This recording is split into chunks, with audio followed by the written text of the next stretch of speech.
Hello everyone. Boa tarde. I am Marcelo Oliveira, the Presidency of Climate Champion for COP30.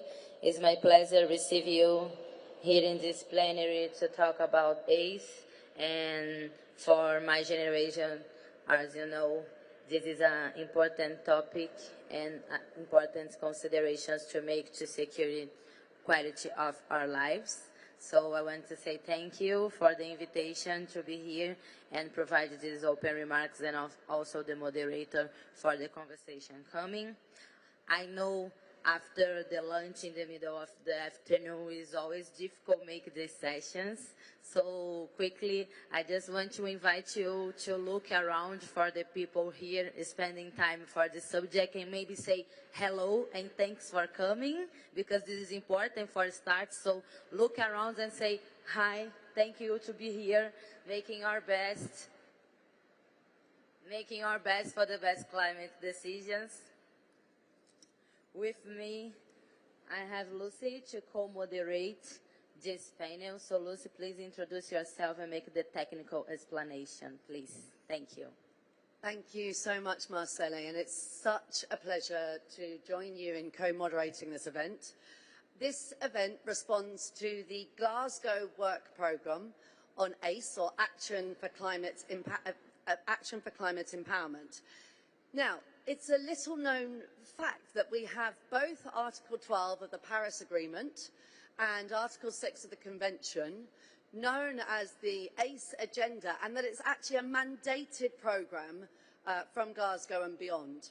And so what this is part of the Glasgow Work Programme, which says that every year the COP Presidency will hold an official event focusing on how to move those articles in the ACE Agenda forward. And this year, the thematic area chosen is information integrity, and it's titled, this session here, Empowering an Informed and Engaged Society for Effective Climate Action. Now, I'm the CEO of Futera, and we've been working for over 20 years on communicating climate. And what I love about the ACE Agenda is that it doesn't just talk about information and information integrity. It covers the whole cohort of engaging publics on stories on climate. So from training to public participation, to public awareness, to international cooperation. And the panel that we have joining us today and our opening remarks will talk us through those various facets of the ACE Agenda. And then in the second half of the programme, we'll all be working together in a World Cafe style to unpack the different thematic areas of ACE. Before we dive into the session, please be aware that this meeting is live streamed on the UNFCCC website. Recordings will be made available after the event. And if you are registered for COP30, there's an option to watch the meeting virtually via the COP30 platform and follow these discussions. Lastly, please note that the floor language of the session will be in English. Thank you very much from English mother tongue. But there's interpretation into French and Spanish. I'm afraid not Portuguese, but French and Spanish. It's available during the plenaries. So please get an interpretation device should you require one. So we will start with some welcoming remarks from Alice Amorim, the Programme Director of the COP30 Presidency, and then Daniele Violetti. But I'll introduce Daniele in a moment. First, if we can welcome Alice Amorim up to the podium with a warm round of applause.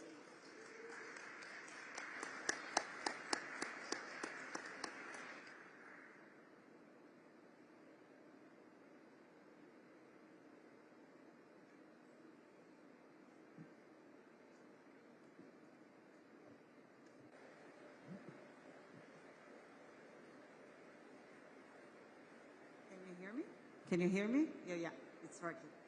Good afternoon to all of you.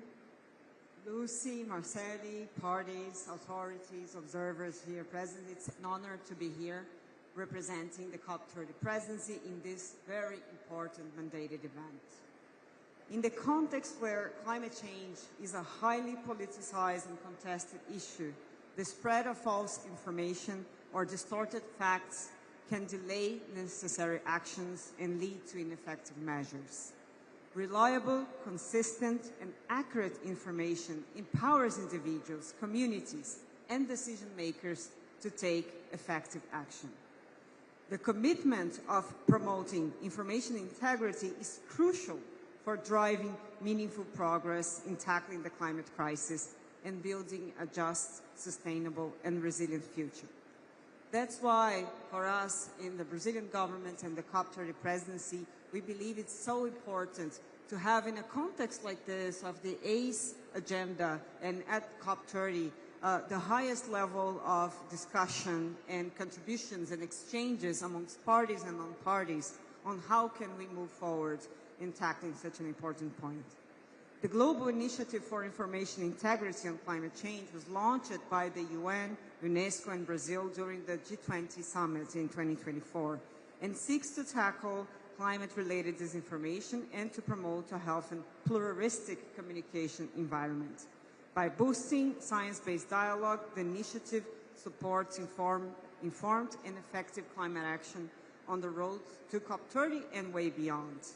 We hope to see here in BELEM an outcome that is not limited to the negotiation rooms.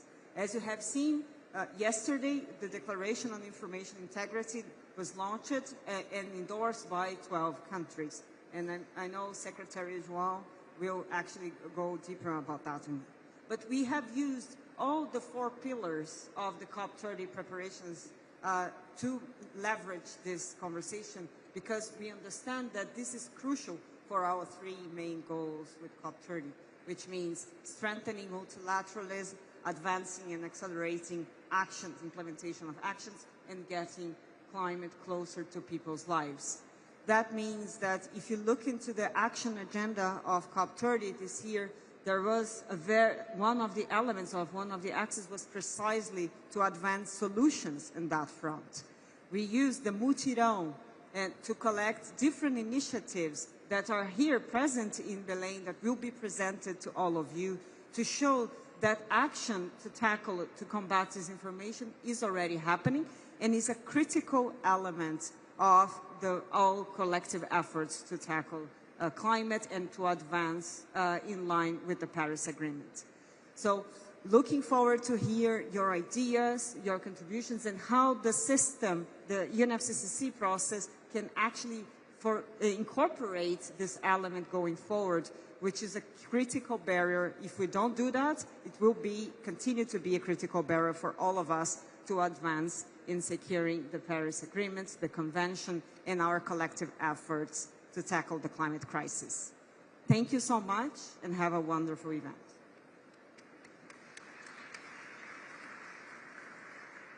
Thank you so much, Alice, for really setting the scene wonderfully there and calling out the need to highlight solutions and work together.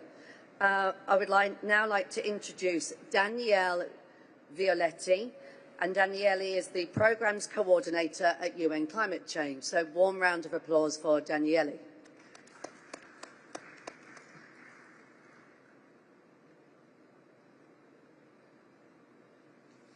Thank you. Good afternoon to all participants. Very pleased to welcome all of you on behalf of the UNFCCC Secretariat to this very important event where we gather to explore the potential of ACE as a toolbox for building informed and engaged societies. We know that climate change is an existential threat that burdens all of humanity, though not equally. So we also know that climate action becomes truly effective when we work together. Today's event marks another milestone in our collective journey to harness the power of dialogue, cooperation, and inclusion to shape a sustainable and equitable future for all. The 6 elements of ACE are needed more than ever. By fostering education and public awareness, training, strengthening public participation and public access to reliable information, and enhancing international cooperation on these matters at all levels, we can help shift mindsets and behaviors of decision makers and leaders in the public and private sector, civil society, and individuals everywhere. The theme of today's event is particularly timely and significant. Trust in scientific knowledge is essential for effective climate action.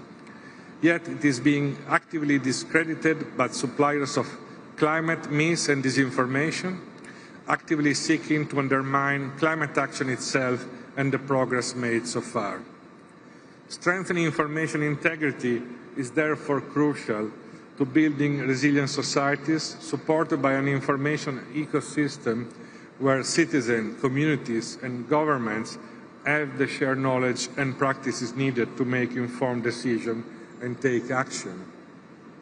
Last year, the United Nations, together with Brazil, UNESCO and other partners, launched the Global Initiative for Information Integrity on Climate Change. The UNFCCC is part of its steering committee. Grounded in the UN Global Principles for Information Integrity launched by the Secretary General in 2023, this initiative provides a framework for multi-stakeholder action to foster a healthier, more human information ecosystem. Structured around a global fund, an institutional agenda and campaigns on climate change, the initiative addresses the need for policies that project information integrity, safeguard those reporting on climate issues, and support the development of informed and inclusive climate action. Earlier this year, the Global Fund issued a first open call for proposal to support non-profit organizations conducting research, communication and reporting that strengthen information integrity on climate change. By integrating these aids into national policies, plans, strategies and action, countries can build more informed, participatory and resilient society capable of distinguishing fact from falsehood and advancing inclusive and effective climate action. With this, I would like to close by thanking Marcel and Lucy for moderating today's event and guiding our conversation today, and I would like to thank you all for joining here today. Thank you very much.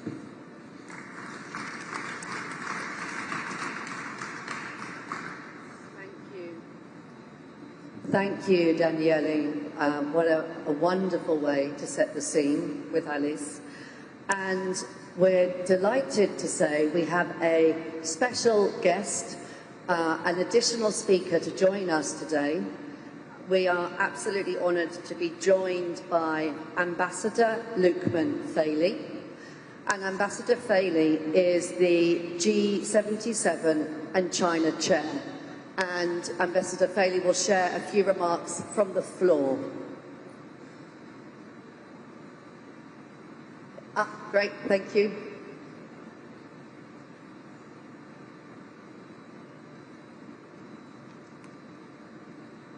Good afternoon, all. Let me first thank the Presidency for giving me the opportunity to share remarks. I'm happy to be here on behalf of the Group of 77 and China. I see that this is an important event which highlights the need for actions for climate empowerment. We reaffirm the critical importance of action for climate empowerment as a cross-cutting enabler for the full and effective implementation of the Convention and the Paris Agreement. As parties consider the review of the 4th Annual Summary Report under the 10-year Glasgow Work Programme on ACE and its short-term action plan, the Group emphasises the need to strengthen implementation across all 6 ACE elements: education, training, public awareness, public participation, access to information, and finally, information cooperation. The Group of 77 in China highlights their importance and the need for strengthening their implementation. Thank you, Chair, for allowing me this opportunity. Thank you.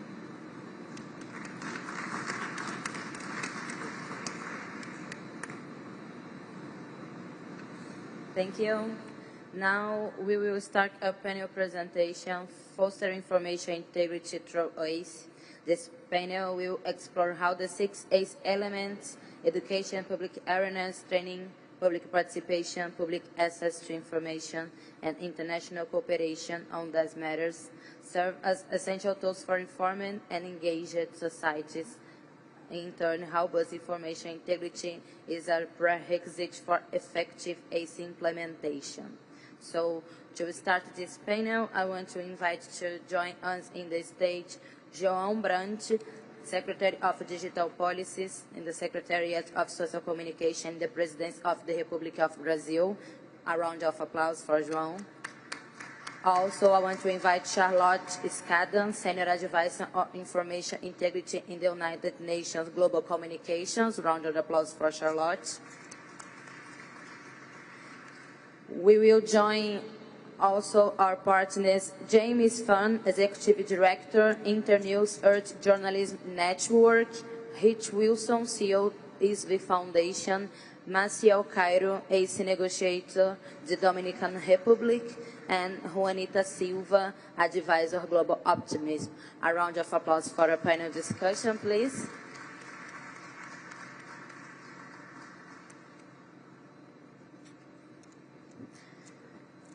I am from Rio de Janeiro, and we have one rule there. We make the applause to the people come for the stage, and we didn't stop since everybody be in the place. So,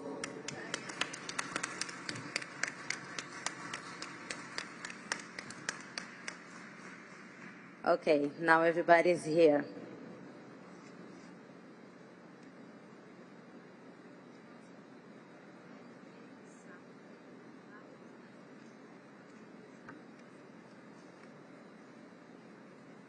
Thank you for coming. I will pass the floor first to João and Charlotte for their opening remarks.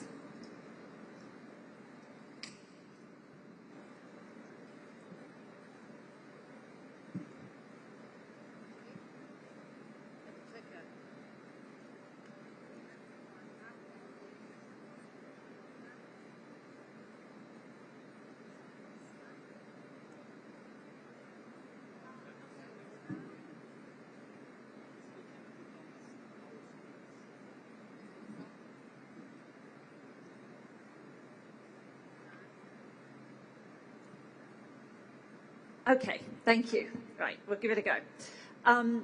So maybe we could go to the first slide, please. I'm just going to begin by addressing what information integrity is. It's a relatively new concept that has really kind of gained traction in the past couple of years. And I want to explain why it matters at this really critical point in time. Information integrity is a growing global policy priority. The UN has been activated around this issue for at least the last couple of years, very intensely, recognizing it as fundamental to progress on climate action and also across all of the Sustainable Development Goals. We see now governments, civil society, educational institutions, the media and the private sector recognizing its importance. And for the first time, information integrity has been added on the action agenda here at COP30.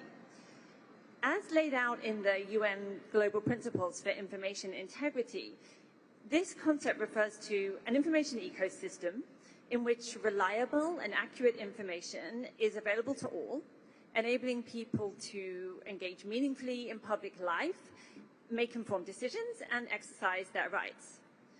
Next slide. But this is not, unfortunately, our current reality.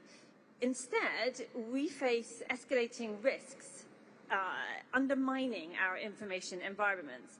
And this is degrading public access to evidence-based information. It is impacting decision-making, and it's really having a negative impact on societal trust and cohesion. Next slide.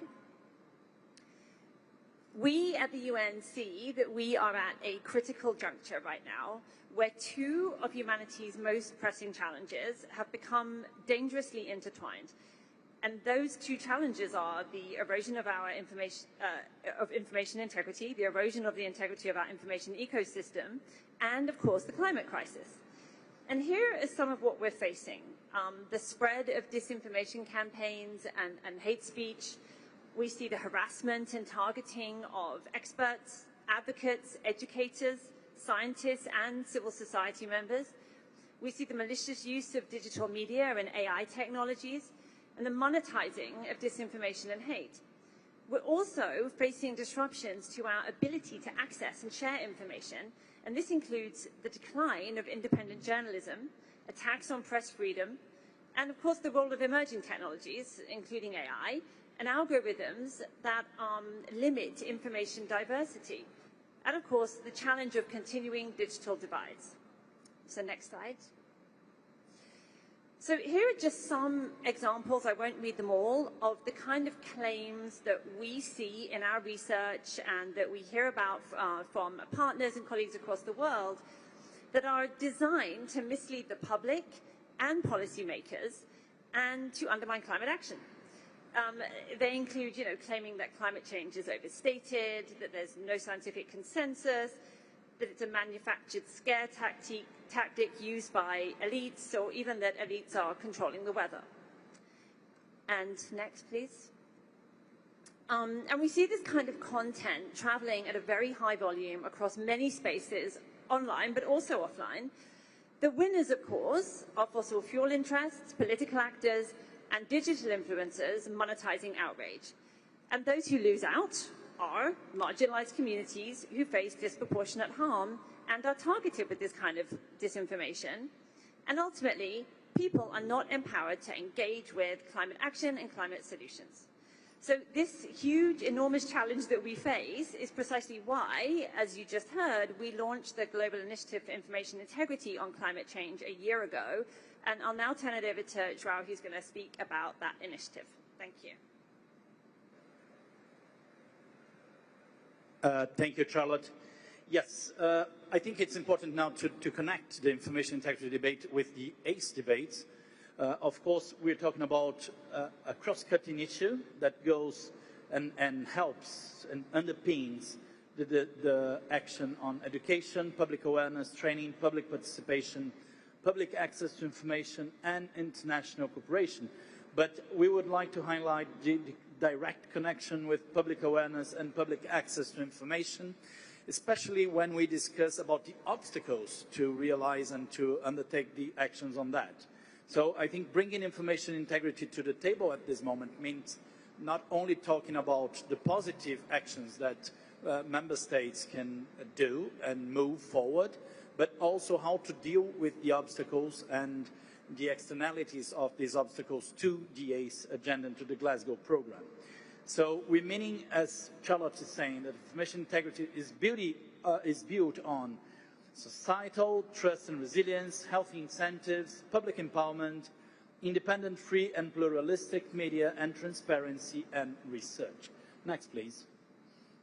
So this global initiative was launched at the end of our presidency at G20, as was mentioned before, and it's joined by Belgium, Chile, Denmark, Spain, Finland, France, Morocco, United Kingdom, Sweden, Uruguay, and research networks and NGOs, such as the Forum on Information and Democracy, the International Panel on Information Environment, and Climate Action Against Disinformation. So here is a bunch of actions that already happened in the last year, but I would highlight the declaration launched yesterday that brings the idea of committing, commits the 12 countries that have signed, but also calls for donors, for private sector, for governments to work upon this agenda. Next, please. Some of the strategic pillars that the initiative brings are strengthening research into climate information integrity globally, and it's not by chance that IPCC, WMO, and other institutions around the climate debate are part of the advisory group of the initiative, because of course our work stems and comes from the work that has already been done in the last decades that are around this issue. But of course we have to support evidence-based action and solutions. We're talking about trying to bring to implementation and to create impact, positive impact on the climate agenda. Next, please. So this is basically a view on how we see coalition and cooperation and a multi-stakeholder perception, bringing evidence, bringing investigative journalism, political engagement, strategic communications, public awareness and information and advocacy that can lead to evidence-based insights, transparency and accountability, bolstering independent media, supporting accurate, reliable information, capacity building and training, and go into public awareness and empowerment and greater societal trust and resilience, and, of course, climate action and future resilience. What means that's absolutely connected to the ACE agenda and to the Glasgow program. Next, please. So, integrating information integrity onto the ACE agenda means recognizing the risks to climate information integrity, considering, of course, information integrity as cross-cutting across the 6 ACE elements, but I would reinforce that we should consider a specific approach to public awareness and public access to information. What means not only bringing the positive approach, but also how to deal with the obstacles of the attacks that for financial or political reasons the climate action suffers. Finally, we would like to reinforce the need for encouraging parties to support and develop strategies to strengthen information integrity on climate change and reinforce research on the threats to climate information integrity. Next. That's it. I think that's the introduction that I would like to bring. Thank you very much for your time, and we hope to continue discussing that until the review of the Glasgow program next year.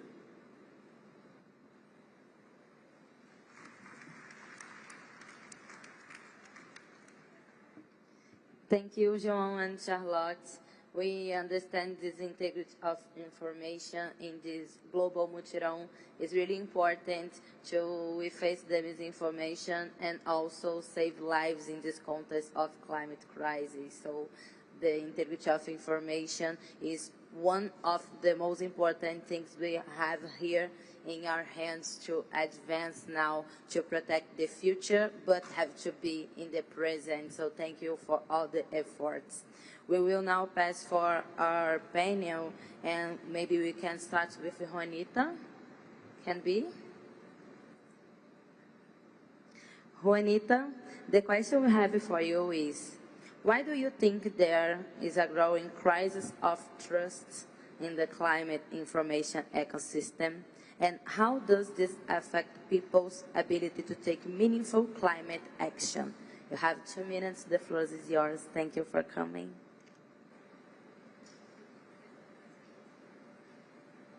Hi, everyone. First of all, thank you so much for having me here. It was clearly not the optimal day to lose my voice, so sorry, I'm going to do my best. I believe there's a growing crisis of trust in climate information ecosystem because people are increasingly caught between too much noise and too little credibility.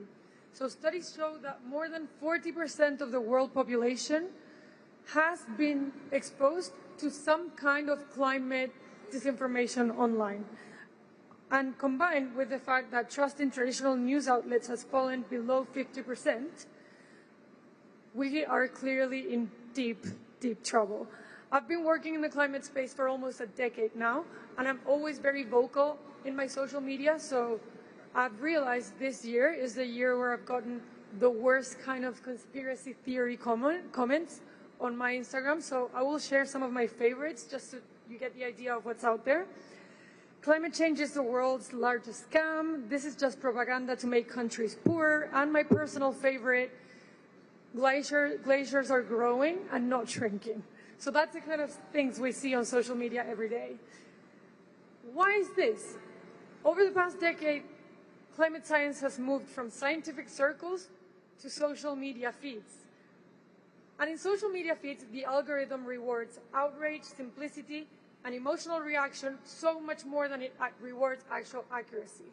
This has created a fragmented landscape in which misinformation and politicization thrive. When climate narratives are co-opted by partisan agendas, many people stop trusting who is saying something even before they understand what that person is actually saying.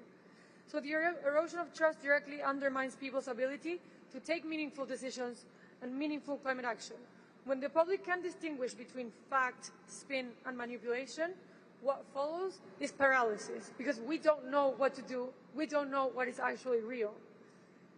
People feel that nothing is certain, institutions appear self-interested, and collective action becomes harder to mobilize. So rebuilding trust means recentering communication on transparency, local relevance, and moral honesty.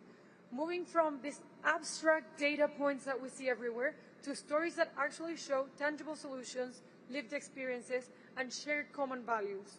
Stories that make people feel like they belong in the solutions and not that they're being constantly lectured by someone online. Only then, I believe that information can actually become empowerment instead of just noise. Perfect. Thank you, Juanita. I will move the floor for James.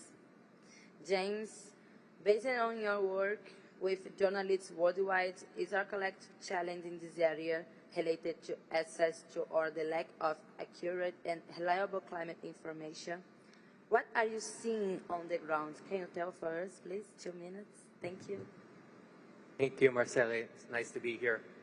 For those not familiar, the Earth Journalism Network, we are a global community of over 34,000 journalists around the world dedicated to improving coverage of climate change in the environment. Last year, we carried out a survey of over 800 climate journalists, the largest such survey ever carried out as far as we know, to try and determine what is happening on the ground. First of all, the good news. 77% of journalists say that climate coverage has increased over time, and 82% of journalists say that their climate stories have more prominence now than 10 years ago. 72% of journalists say they are able to cover both problems and solutions. This is really important, to cover solutions to give people a feeling of hope as well as understanding the challenges of climate change. And we have documented so many impacts on public policies, on regulations, on debate as a result of good climate journalism. We've seen how low carbon development has been, policies have been boosted in places like India and Vietnam. In India and Fiji, we documented how villagers that were threatened by sea level rise were resettled as a result of good coverage. In Uganda and Vietnam, we documented how sand mining was causing erosion, and that was also banned in several key areas. But now the bad news. Journalists say that even though climate coverage has improved, it does not match what is needed. I think that is obvious. 35% of journalists say they have been threatened for their climate coverage, threatened financially, physically, legally, and a similar number, over a third of journalists say that they have to practice self-censorship. They have to restrict what they report because of these threats. 62% of journalists, a majority, still feel pressured to include sources who are skeptical of climate change. This is a phenomenon we call false balance, and it's improved over time. A lot of countries now you don't see that so much, but in many places it's still a problem. And of course, most of all, journalists say they're seeing a massive rise in mis and disinformation. 93% say the overwhelming source of this mis and disinformation is social media. But there are things we can do to help address that, and I hope to talk more about that in the future, but I'll stop there for now. Thank you. Thank you, James. Can we make a round of claps for our speakers, please? I will move the floor for Rich. Rich, how is the public debate currently representing the desire of a vast majority of people in terms of their support of ambitious climate action?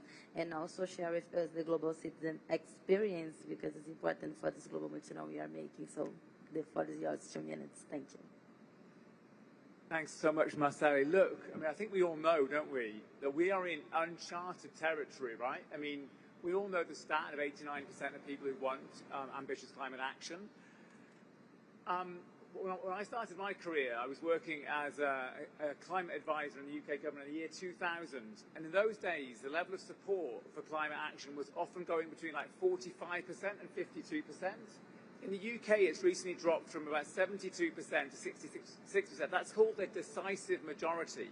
And whether it's in Brazil at 68%, in the US, so in the US, it's currently 66% of people support more ambitious climate action. I mean, these are what you call decisive majorities of support. However, the politics doesn't reflect that, and this is clearly an enormous problem. And I think a lot of what we've heard about already from the collapse of journalism and fake news, etc., is really kind of feeding into that situation. But one of the areas of hope, I think, is that there's also 89% of the population want to see stronger misinformation laws. And we have this very interesting situation, which for me is the first time in my career, whereby politicians who historically more or less wanted to follow public debate because they thought that's where the votes lied, there seems to be a political illiteracy emerging into the system, and that's why it's vital we think about these things in terms of these kind of ecosystems. Now, one of the reasons we're here at COP30 is supporting this Global Citizens Assembly that Marcelo has been a great supporter, as well as the Brazilian government. And part of the reason that's so important as a kind of legacy of COP30 is we know that this vast movement of public participation processes are brilliant at dealing with the issue of misinformation, because the real challenge comes into place when you go from the top level, I want to see climate action, but actually in my community, what's going to happen on the ground? And people have concerns about new infrastructure, but this isn't a climate concern. This is just a development concern, whether people are going to have a new Amazon warehouse next to their house, a new road.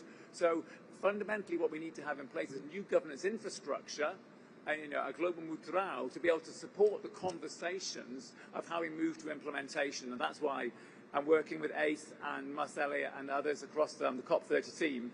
It's so heartening to see people recognizing that we have to shift towards implementation, but to do so, we need new governance infrastructure, which is really anchored in communities to do that.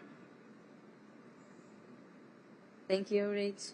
We are understanding the challenge, so I will move the floor to Lucy to make the last question in your panel. Lucy, please. Thank you. Oh, yeah. Thank you. Thank you, Marcelo, and thank you. And a round of applause again for the speakers so far. That's great. Our final question in this challenges section is for Maciel Caro. And Maciel is an ACE negotiator, Dominican Republic. Welcome. Thank you so much for coming. My question for you is, in terms of challenges, what challenges do countries face at the national level in creating the conditions to enable informed and empowered public engagement in climate policy and action? 2 minutes, please.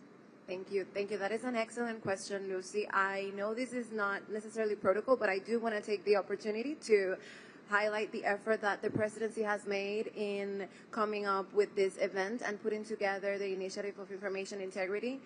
Coming from a developing country, it is for us highly essential that we are able to access information that is not only science-based, but that also has data that the public is able to access. Some of the main ideas that come to mind when thinking about the challenges is, and seeing the broad range of speakers that we have today, I would like to start from the current date to the past.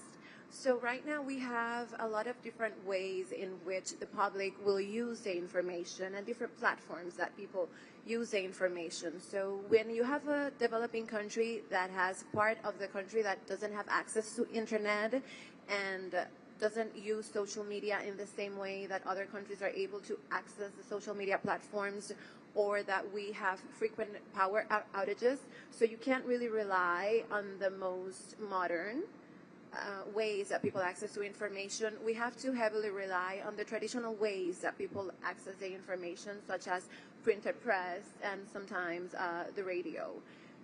One of the most ironic things that we found in 2022, when we had a climate change perception, knowledge, and practice survey, was that a large part of the population didn't rely on the government information. However, they relied more in the priest from the church based on the information that they could provide on climate rather than in the government itself. So the institutional arrangements need to be strong, need to be collaborative, and need to be inclusive to tackle that challenge. Secondly, the budgetary constraints that often institutions have in order for them to shape, design, and implement effective communication strategies that address climate change is a very big challenge. But also, and someone had already mentioned this, the climate story. So the storytelling has been evolving, and it's important for governments to identify what it is the correct language that they need to use to reach a certain population. So we have a lot of diversity in the Dominican Republic, and oftentimes you can't really speak to people in the north of the island the same way that you speak to people in the east of the island who is heavily dependent on tourism, for example. And then the way that you speak to someone whose main income structure is agriculture is not going to be the same way that you speak to someone that, you know, depends on tourism or that works for the industry. So we have launched a different map roads over the years that tackle different economic aspects that we have. For example, the Ministry of Industry and Commerce, alongside to the Ministry of Environment, they launched a roadmap to tackle the consumption of plastic, because we had a law. This is an example. We had a law that was passed back in like 2020, but it hadn't been able to come into full effect. And a lot of that had to do with the way that we are able to communicate with the population to get them to understand and be on board and create that type of behavioral change. So those are some of the key challenges that we have. And one of the ways that the Dominican Republic is trying to tackle those aspects is actively engaging in the process of policy making. So for example, the NDC in the Dominican Republic is a completely participatory process, and we have participation from civil society, from academia, from the private sector, as well as the public sector. And we have thematic tables. So each already prioritized and identified sector that is going to contribute with information to the NDC is invited.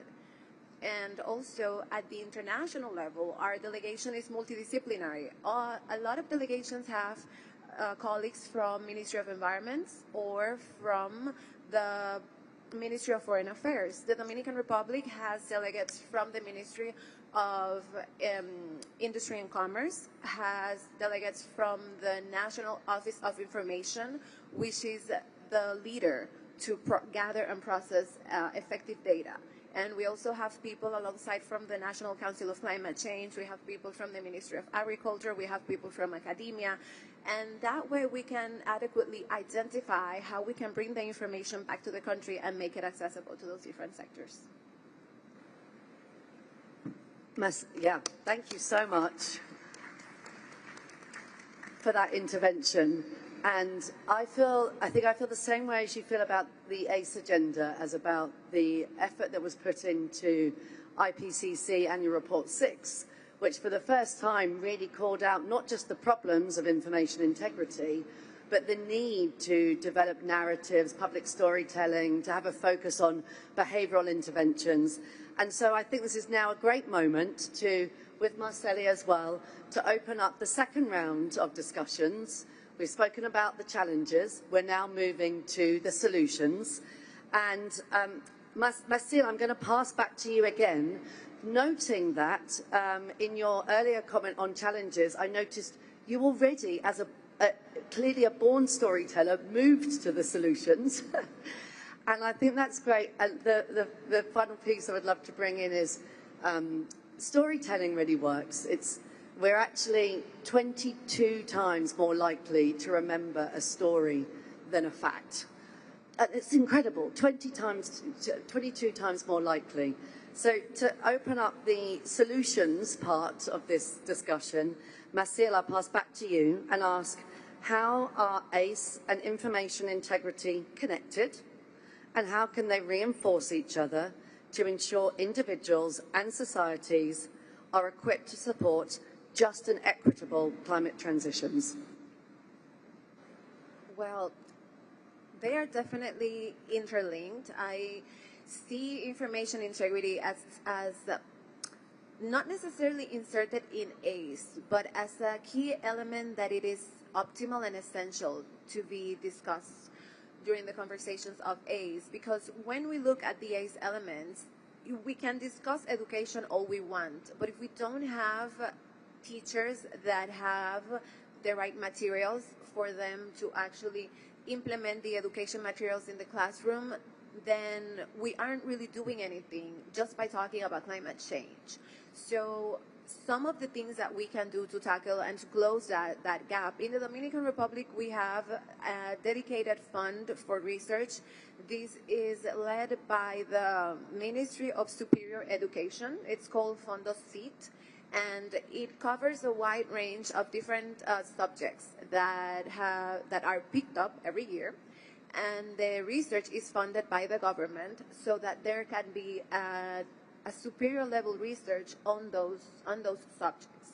And then one of the things I was saying about the storytelling, for example, the National Council for Climate Change had an initiative through social media, which was called the Climate Little School, in Spanish, Escuelita Climática. And so what it did is that we had the head of communications. He would often interview different relevant stakeholders that relate to the climate change policy-making aspect, and then he would create some very short educational videos that addressed key aspects.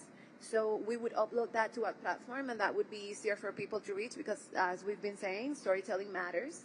And another thing that the Dominican Republic has is that whenever there is a climate change project that is approved, we make sure that it has one specific dedicated line addressed to education or to raising awareness.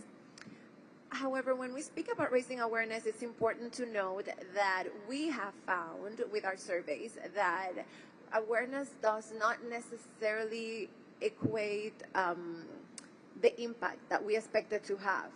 So to go further on that, we try to work very closely with the territories, and we try to work very closely with the different institutions in the public sector. So every year we will go to different institutions and we will have sensitization at a medium and decision-making level so that they are adequately engaged and that they understand that the work that we do at a local and international level will eventually yield fruitful results for our country. Round of applause, please, for Marcel. Thank you. I will now pass the floor back to Marceli. Thank you. Marcel, I want to be your friend and talk about this all the afternoon. I will give the floor again for Rich, and we talk a little bit about Global Citizens Assembly, but coming back about this proposal of solution, what is and how this participatory model can make citizens' voice a lasting safeguard for information integrity. Please, Rich. Thanks, Marceli, and I'll try and be closer to the mic this time. Lucy, I was just thinking about your 22 times storytelling point, which I've heard, and I mean, it's true, isn't it? And I don't think we've got the data on what happens in participatory processes, but you see, obviously, similar things happening, whereby you've got representative groups of people talking about issues they care a lot about. And I think what happens is there's this mixture of storytelling, personal testimony, and of course the people who are sharing their versions of evidence, which might be fake news or might not, let's face it. But under those conditions, you've got a mixed media of information, interpretation, and engagement, which just allows the diversity of learning methods to kind of come to the fore. What the Global Citizens Assembly it will be launched next Thursday, initiated the post-COP30 process, and it consists of two components. A civic assembly, which is demographically representative of the global population, and it'll be running in the first half of 2026, looking at the issue of kind of food systems. With the sortition has already happened, which has dropped 100 dots around the world, and at each location, a community-based organisation is identified to ensure we've got a sample which is an accurate reflection of the global population. But the big power, where we get the real power, is the community assemblies. And there are 7,500 formal participatory processes taking place across the world right now that we know about, but we estimate that there's hundreds of thousands out there. And so by COP31, we will have had 5,000 community assemblies run, so there'll be hundreds of thousands of people participating. And by the global stocktake in 2028, we hope to get 1 million involved. That's an ambitious goal. So hopefully, you know, together, if people are inspired by this, they can get involved as part of that process. But fundamentally, what we're seeking to do here is create this infrastructure of what you might call a shadow governance regime that already exists. And I can see Estasia sitting on the front row. She's done incredible work looking at climate assemblies with indigenous communities and climate protectors. There's a vast movement of people out there running these new governance regimes. And the Global Citizens Assembly is about creating a network to bring those in to climate diplomacy. And so just as in Paris, through the action agenda, we brought in cities, civil society and businesses. Following COP30, we can bring in people to the future of climate diplomacy.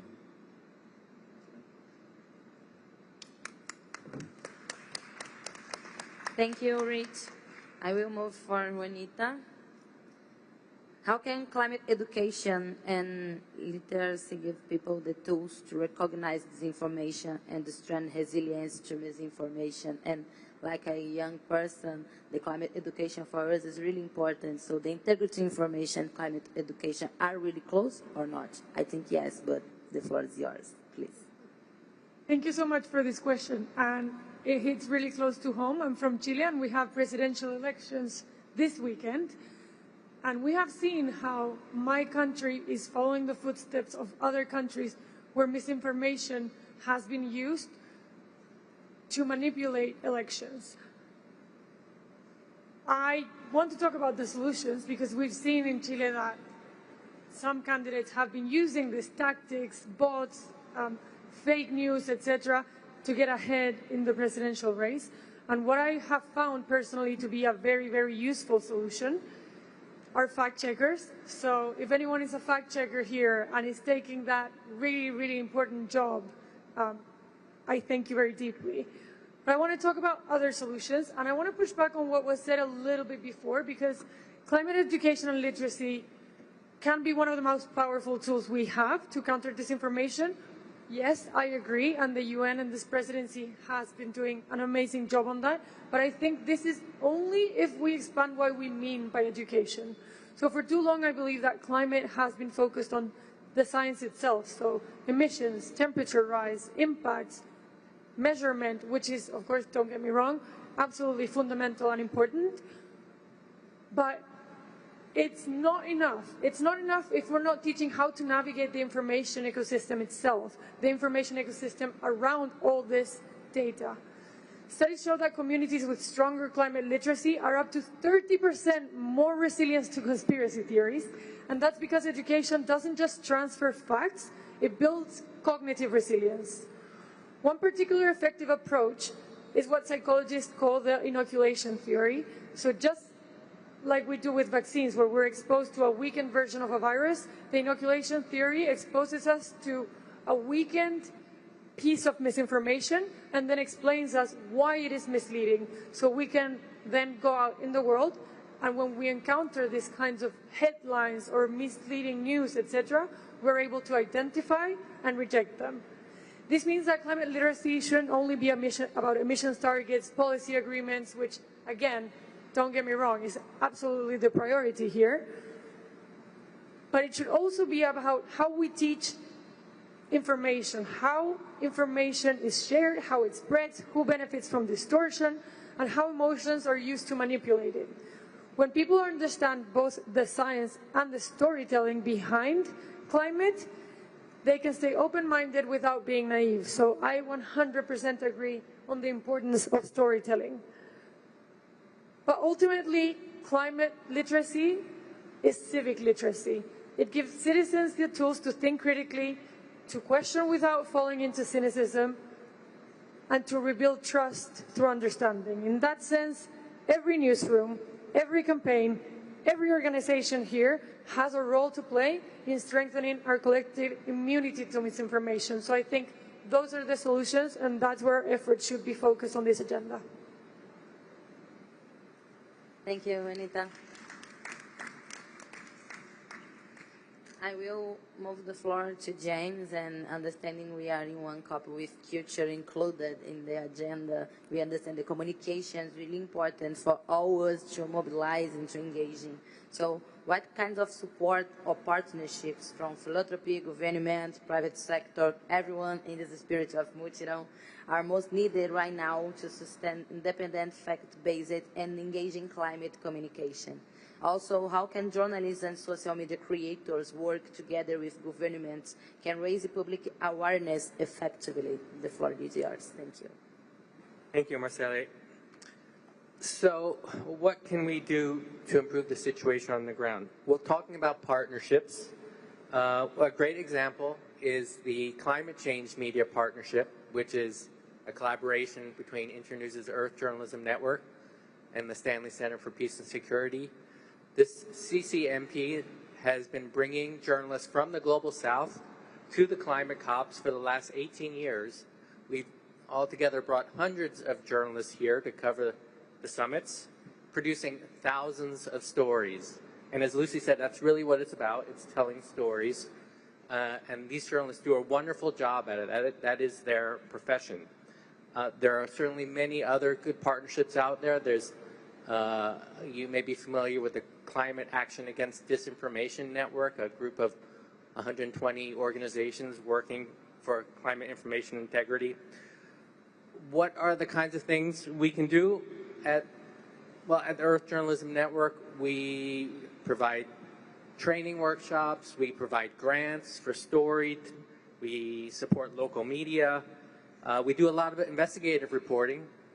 We've produce special reports on greenwashing and how companies tout climate benefits that aren't really there. We just recently came out with a special report on how the building out of AI data centers and cryptocurrency mining operations are causing huge climate and environmental impacts. And there's so much more, but let me just make 3 key points here.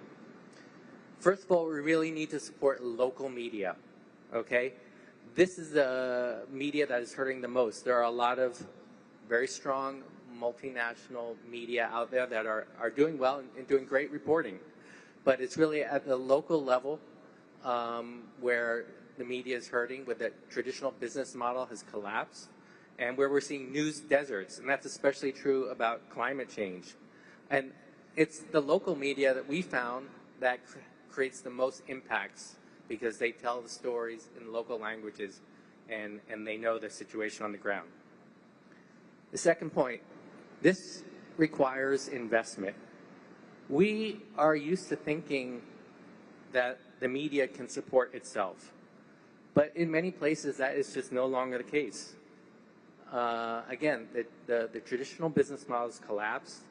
And when it comes to, especially when it comes to climate change and the environment, we're just not seeing enough stories out there. So we don't just need private investment, frankly, we need the public sector to support climate communications and media. And we need philanthropy to step in if we want the kind of climate coverage that this world needs. And finally, we need to work more with social media content creators, so-called influencers. That's where a lot of audiences are going to, and they can be really important communicators about the climate crisis. What we're doing at the Earth Journalism Network is bringing together traditional journalists with social media content creators so they can learn from each other. Influencers can learn how to access good information and explain it accurately. Journalists can learn how to tell their stories in a more compelling way using short-form video and social media platforms to get climate information out. We call this program Earth Shorts, and we think it's a great model to help counter climate disinformation and boost climate information integrity. Thank you.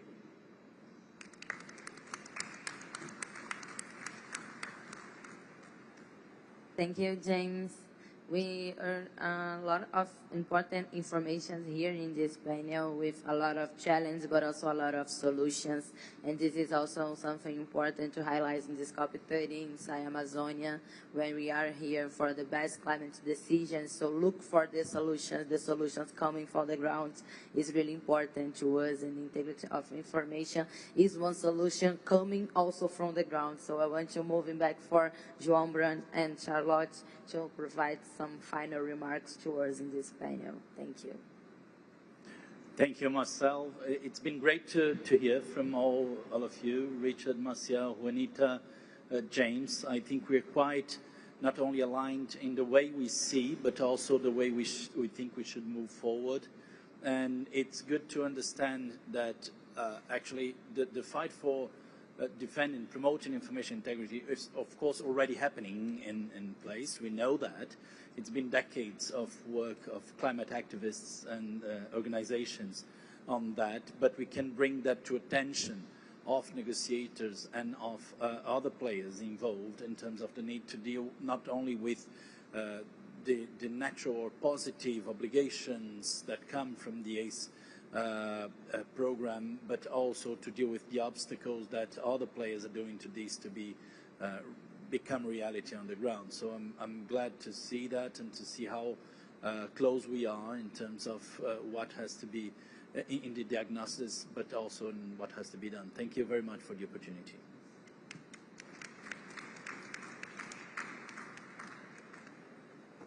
Yeah, I'd like to reinforce what João just said about how inspiring it is actually to hear all of these amazing solutions on the panel today, but also throughout this week. I mean, there have been so many information integrity related events happening here in BELEM already. And, you know, around the world, we're seeing really incredible examples of tireless efforts to strengthen the information ecosystem for climate action. And I think, you know, that is what gives me hope in this work. What we need to do is try and kind of scale up and scale out some of those community level efforts, you know, right up to some of the global efforts that we're doing through our global initiative. And as João said, I think increasing awareness and recognition that information integrity is fundamental for effective climate action is key. So I think that's, you know, that's incumbent upon us to continue to make that case and to bring the evidence base and talk about what effective solutions look like. But we really appreciate the opportunity to talk here today. And as I said, it's very inspiring to hear from all of you doing this great work. Thank you.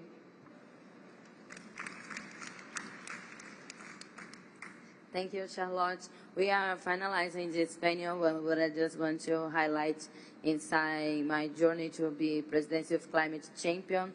And when I was just climate activist in Realengo, my neighborhood, one of the first things I started to learn and study about was about the ACE Hub program and efforts about communication and climate education and how this is important for the youth around the world. So it's my absolutely honor to be here with you in this moderation. We are finalizing this panel, so thank you, and a round of claps again for all our panelists, please. And I will give the floor to Lucy to conduct the next part of our meeting here. Thank you so much. Thank you, Marcele. It's been such a delight to co-moderate with you. Panelists, thank you. Yes, you may exit the panel now. Thank you. There's always that moment of, do I go? Yes, now is the time. Marcele, I think you're also going to be leaving us for an hour or so while we do the World Cafe, and we break you all into groups. But Marcele, we hope you'll be able to join us back for some closing remarks for the final piece. So thank you, Marcele. I hope so. Yeah, thank you, Marcele. Thank you, everyone. Oh, thank you so much. Such delight. All right. So I feel we have lifted the energy. As Marcele said, we were at the post-lunch panel, and the wonderful panelists and my co-moderator, Marcele, have really lifted up all the energy. And now we're going to keep it going with some breaking out into groups, and we're going to have an opportunity for everyone to share their own experiences, and collectively we're going to explore this ACE toolbox, the Action for Climate Empowerment toolbox. We've heard so many wonderful stories and interventions about how it's applied, in various formats, countries, regions, on different issues.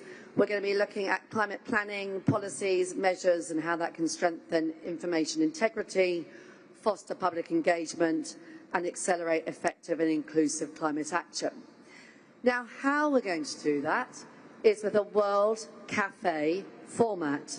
And what you can see on the screen now are the 4 topics that we will explore in the World Cafe format. And we have 4 stations. Now, Laura, remind me, is it 1, 2, 3, and 4? Great, thank you so much. So in this corner here, we will have Station 1, which is empowering citizens through climate literacy, with some fantastic facilitators. Thank you so much for joining us. Christine Usden, Global Director, Climate Education, Cambridge University Press and Assessment, and Isaitis Cintron Rodriguez, Columbia University and ACE Observatory. So that's, we'll stay for a moment, I'll introduce, and then we're going to be moving Group 1 into this corner here. Station 2 at the back will focus on enhancing the accessibility, reliability and effectiveness of information on climate change. Again, wonderful facilitators, Hannah Lapalainen, docent, Pan-Eurasian Experiment Programme, Secretary General, University of Helsinki, and Sadatu Gambo Madak, National ACE Focal Points, Nigeria. So that'll be in this corner here. Station 3 over here will focus on mobilising children and youth for climate leadership. Facilitators, thank you again, JP Amaral, Head of Nature, Alana, and Ayush Dwivedi Youngo. So thank you so much, that'll be here. And lastly, in this corner at the back here, Station 4 will focus on pathways for effective ACE implementation. And our facilitators are Asif Nawaz Shah, Global Covenant of Mayors, and Azul Schwarzman, World Benchmarking Alliance. Okay, so I will allow the groups to introduce the exercise, but you're going to have a short introduction, and then you're going to participate in a group discussion, and you'll then swap. Because as it's World Cafe, you get to do you get to do 2 rounds. So you can pick 2 of these 4 topics, and the stations will remain set, and you can move yourself between them. So if you find yourself at a station where there's, you know, a huge amount of people, you might want to move yourself around because you have an opportunity to do that station in a second round. So 1, 2, 3, and 4. I am sorry to say interpretation is not available during the group discussions. And those joining us online, there's a QR code on screen, and you may provide your input that way if you wish to. So I wish you all a wonderful discussion. You can stand up, have a little shake, big breathe, and move yourselves into your stations. And it might be slightly less than 30 minutes, but we will call you when it's time to move around. Thank you so much.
say just been 6:45. Oh, I see. Yes, so I'm being done. Yeah. I know. I think that's too tough. I do. Yeah. I think let's stick with this. 16:45 minutes. Or I can also say I can get them to give me away. Is that sufficient time? Do you need minutes? I'll do that.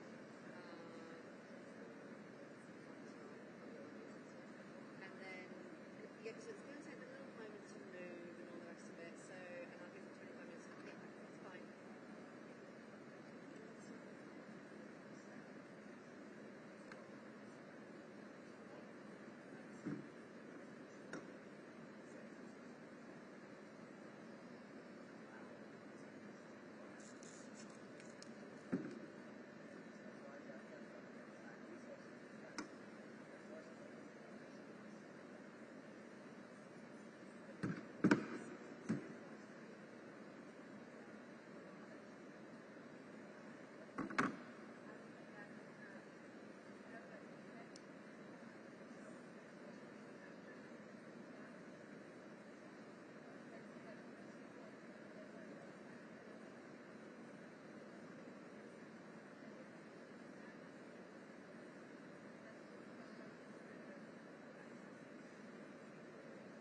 Hello, moderators.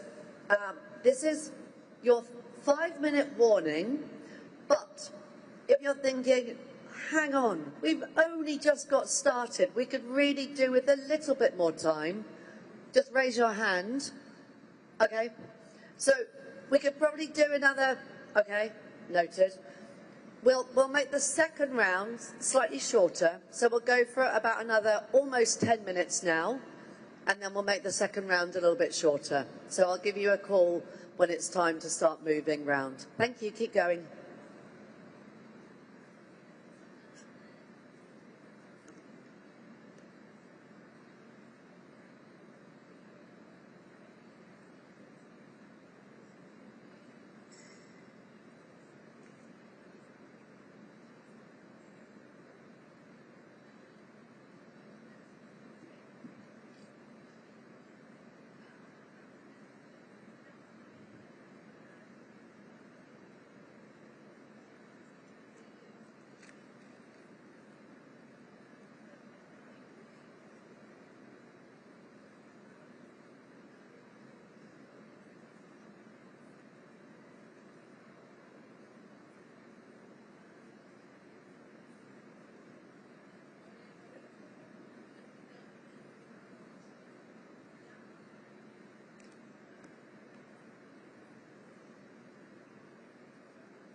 Okay, moderators, it's time to wrap up this first round.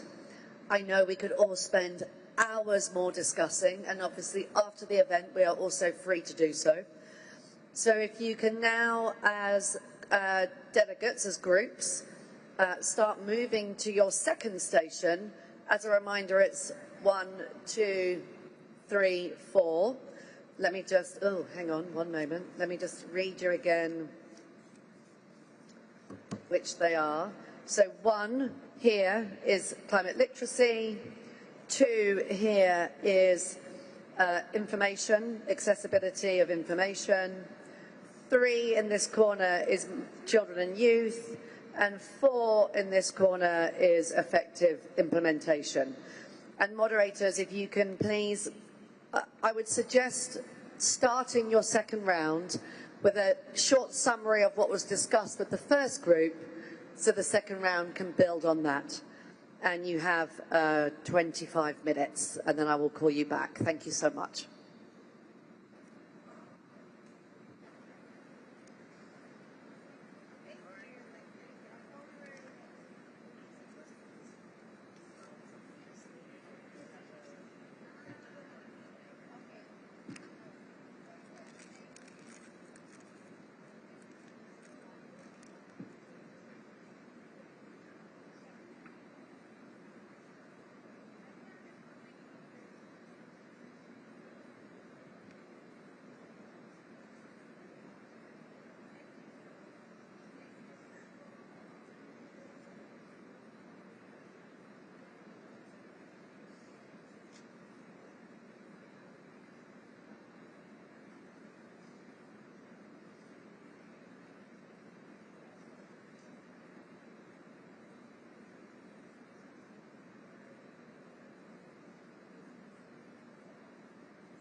Hi, moderators. We have about another 7 minutes to go, and then we'll be reporting back. So if you could be ready to share your report back in an under 3-minute format. I'll remind you of that in a moment. But about 7 minutes to go. Thanks, everyone.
All right, time to come back.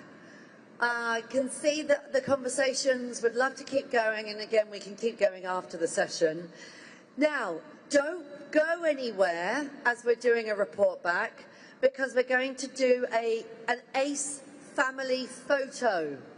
So please don't go anywhere as we're doing the report back from the groups, because it is tradition every year at the ACE event to do a photo here by our hashtag. So we'll be inviting everyone up to do the family photo.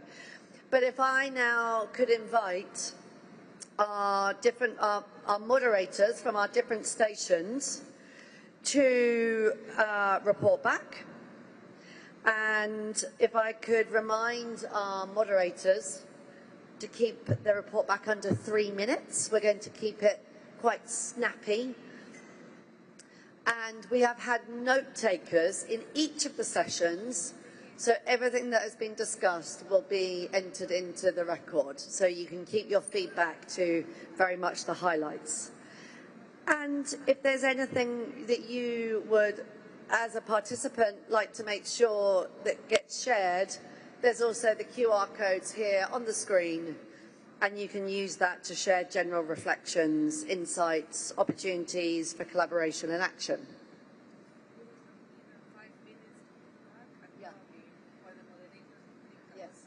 Yes, no problem.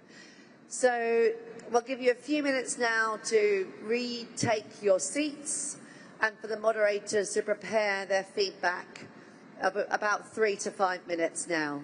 So just have a nice relax.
Laura, will we get back?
Okay, so let's start our feedback.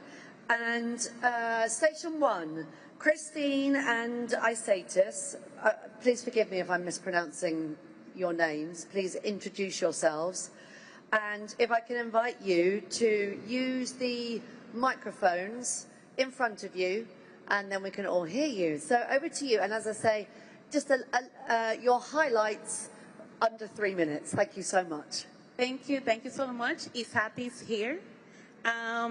We were talking about how to empower through climate literacy. And we were talking about what are the actors and what are the partnerships that are needed. And we saw, we kept mentioning actors, and we came to this point that was like everyone. So there's no single entry point to combat climate misinformation. And the reason for that is that we have different trusted messengers that will speak to different audiences in order for them to trust the information that is being given to them and create that resilience. We also saw that they're important to include critical thinking in the way, so it's not only about information itself, like information about climate itself, but how do we create like digital literacy so that people can understand when they're seeing fake news, on when they're giving misinformation. And also very important to recognize that there are diverse ways of knowing, and that goes into the trusted messengers, and to include traditional knowledge, environmental defenders, indigenous people in the way that we're like claiming experts. And we saw some examples. For example, we saw that Ghana has a group of trained journalists, and when they put out information, they are trusted. So that's like a trusted source. We also heard about shifting how we do education to place-based, because people have, like when you have a lived experience, it's harder to dismantle that and for them to say like, oh, like that's not real when you lived it. And finally, talking about what is transdisciplinarity and breaking silos within the educational system and bringing them all together. So I don't know if you want to add anything. Thank you, Isatis. Just two things to build on that. We talked about the importance of empowering teachers. Just in Brazil alone, there are 1.7 million teachers. Just think if we can really harness the effectiveness and the confidence of teachers to help us support climate action and empowerment. And the second point was around partnerships and really building diverse partnerships to train, to build capability, and to build courage to respond to mis and disinformation. Thank you. Oh, let's have not just a round of applause, but a woo, woo, woo for Group 1. It sounded like such a fantastic conversation. Yeah, high fives. And a brilliant feedback. You kept to the 3 minutes as well, so thank you, facilitators. Wonderful. Okay, now on to Station 2. We have Hannah and Sadatu. Again, please forgive me if I'm mispronouncing your names. Please reintroduce yourselves. And can we hear your under 3 minute summary of your groups, your station's discussions? All right, thank you so much. And I am Sadatu, so you produce the name perfectly well. And so our session actually look at enhancing the accessibility, reliability, and effectiveness of information on climate change. And we have a variety of audience ranging from media, research institute, government, block representative, digital sectors. We're all present there. And the discussion rallies around some guiding questions. And what we have is that to be able to have a reliable and accessible information, you need to make someone trust your information. Though it's difficult to fact check information, but you need to identify the narratives, and which is tailored to country circumstances. And the group also of the view that to start this strategy, you need to also kickstart that with the young people. You need to also be able to be coordinated and to honor the local community leadership. Also, reliable information should be produced by the government, and that is the information that is very key. And then we should be able to have the government funding the content producers. That way, we should be able to have accessible information and then reliable information as well. And then we should ensure accuracy in the translations, just to make sure we avoid misinformation. So the language is very key here, and the language is also very, very typical alongside with key examples. That way you'll be able to also reach out to the community themselves. Also the strategy, partnership, and libraries should be able to be localized. So that way there should be a kind of relationship between the government, the media, the activists, and that way information can be coordinated and can be reliably communicated. So I will give the floor to my colleague Anna to add up some few points. Just to add that we have in our group discussions several countries representing Global South, Global North, every continent, and just keeping in mind also the big context that the problems in Global South are very different from Global North, and in Global South there is no data access at all. And in Global North there is plenty of data, and the questions of disinformation are much more relevant. And also that putting in the context global change versus other global challenges than poverty, that's very important in the point of communication. Okay, another round of applause and woo, woo, woo!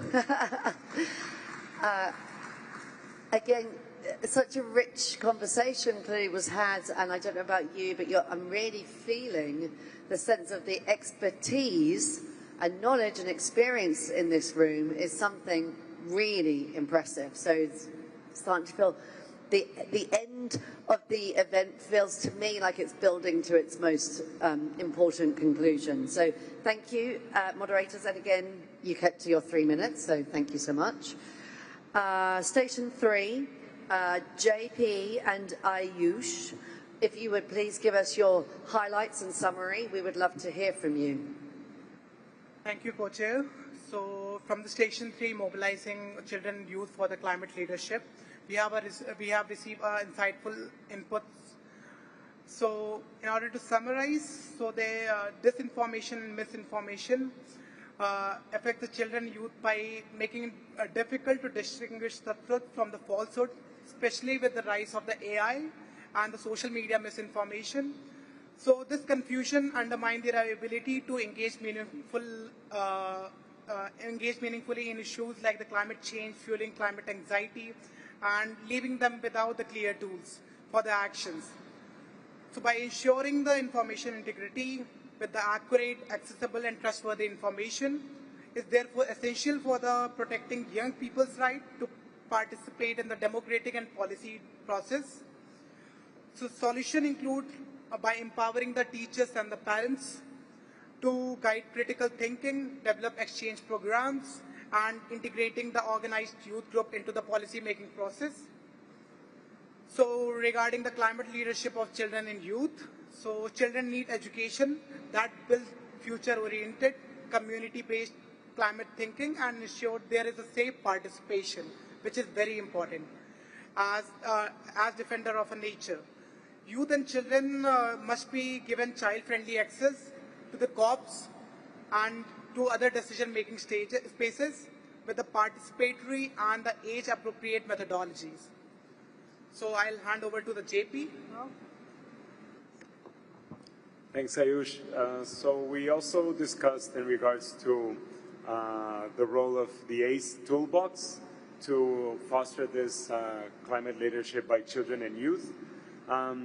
We talked about that this toolbox gives the baseline and vocabulary, for example, to start and to inform, to give access to information, but also educate. The role of training is one of the elements of the toolbox in regards to technical terms and how to really reach a broader content in this regard. Public awareness is a really relevant key for passing values and ethical issues, also bringing awareness to new people to come to the community of climate activists, for example. We talked about the role of education as growing abilities as well, and to enhance community engagement to find climate solutions. And finally, we talked about some good practices in intergenerational cooperation. I'll mention some of the examples that are really interested that were mentioned here. We had from Peru the COP de las Infancias, the COP from children, which was a children role play COP negotiations through art and games. We saw the cards here and they were quite nice. From Indonesia, it was mentioned also the elders using singing and cultural traditions to transmit this indigenous ecological knowledge to children. From Australia, also hosting intergenerational learning spaces and dialogues with elders. And Yungo as well, creating an intergenerational advisory board, as well as the experience of the COI that for the first time had a really, really amazing children delegation there, and also the inclusion in the Global Youth Statement. So these practices illustrate how culture, creativity, education, collaboration can unite generations to strengthen the children and youth leadership towards climate change. Thank you. Wonderful. Round of applause and woo, woo, woo, for Group 3, Station 3. And it's really noticeable that there are some themes emerging across all of these stations, which is great to hear. And your microphone is still on. Moderators? JP, your microphone is still on. Oh, sorry. Yeah, no, don't worry. Great to hear the similar themes and the wonderful examples that we're hearing in each station. So finally on to Station 4, and this is Asif and Azul. If you could give us your under 3-minute highlights of the conversation. Thank you. Thank you. My co-facilitator left me, so it'll be short, I promise. So here in Station 4, we were discussing challenges in building resilient, trustworthy climate information ecosystems that can support climate action. Then we were speaking about tools and resources that are needed to address those challenges. And then at the end, we were speaking about how multi-level and multi-stakeholder partnerships can help close the existing gaps for effective ACE implementation. So on the challenges, and I think this is where all of the groups dwelled a lot in, we identified first and foremost budget constraints, and this is especially relevant for small island developing states. Then also this growing distrust in government, which gives a rise to the fake news movement. There was a very clear highlight that both non-state actors and state actors are promoting disinformation. And then we found this like two sides of the coins depending on where in the world you were at, because some countries face information overload, meaning there's information coming from everywhere and it's not trustworthy and people don't have the tools to understand what's coming to them. But then in other settings, you don't have quality information or quality channels for information to be delivered. There was also some conversation about not just educating children and youth in climate, but also educating them on identifying trustworthy information and them understanding where the information is coming from. There was also some highlights about being up against the financial system that is advancing this information. So they are very resourced and they have, the economical means to do that. And then Yes, there was also a lot of conversation around translating climate information into the local context, so communities can get buy-in and really appropriate that information. And so onto tools and resources, there was a very interesting conversation about balancing climate science with trusted messengers, making context-specific information, using art to address disinformation. There was also a lot of conversation about building legal frameworks to regulate, for example, tech companies and also the information ecosystem. There were a lot of colleagues from the Climate Action Against Disinformation Coalition, and they have a lot of resources available against disinformation on their website. There was also a mention to open source technology, and then for wrap-up, on the question of multi-level partnerships, there was a highlighting this need to democratize climate knowledge and ancestral knowledge as well. There was a very good point on how climate disinformation peaks during 3 moments, which are extreme weather events, policy events on climate and national elections, so there's a need to anticipate to that as well. And then there was a clear ask for a new institutional arrangement to counter on big tech influence, and then using multi-level partnerships as a way to deploy these informational tools and resources to the communities. Thank you. Thank you so much. Round of applause. Woo! In fact, that was a bit weak. Whoa, whoa, whoa, whoa, whoa, we'll say. I don't think I could possibly nod anymore in agreement with all of the feedback from the moderators.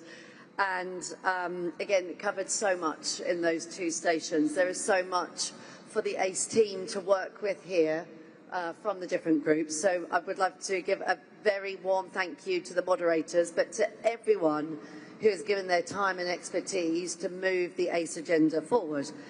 Now we're going to wrap up, and I will go very briefly through some closing reflections, and also flag that I think on the next, on the next screen there is a QR code that you can, yeah, here, thank you. You can scan that if you want to give any feedback. There's a short survey there, so participants, all of you here online and at home or watching from around the world can give any feedback.